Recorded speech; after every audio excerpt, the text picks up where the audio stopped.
বাঙালির একটা প্রবাদ বাক্য আছে, যেটা হচ্ছে 12 মাসে 13 পার্বণ, মানে পৌষ পার্বণ। আর পৌষ পার্বণ মানেই হচ্ছে পিঠেপুলি উৎসব।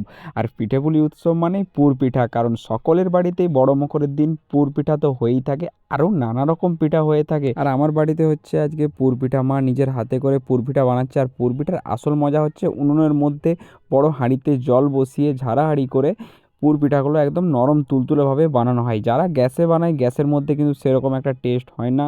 তোমরা যদি একমত হও তো অবশ্যই কমেন্ট করে জানিও। আর কেমন লাগে তোমাদের পুর পিঠা, আর তোমাদের কার কার বাড়িতে কী কী পিঠা হচ্ছে সেটা অবশ্যই কমেন্ট করে জানিও। আর আমার মায়ের জন্য অবশ্যই লাইক কমেন্ট শেয়ার করে পেজটা ফলো করে নিও। আর ভিডিওটা অবশ্যই শেয়ার করে দিও সকলকে। আর পুর পিঠার এই রেসিপিটা দেখতেই পাচ্ছ, মা এখানে অনেক রকম পুর করেছে।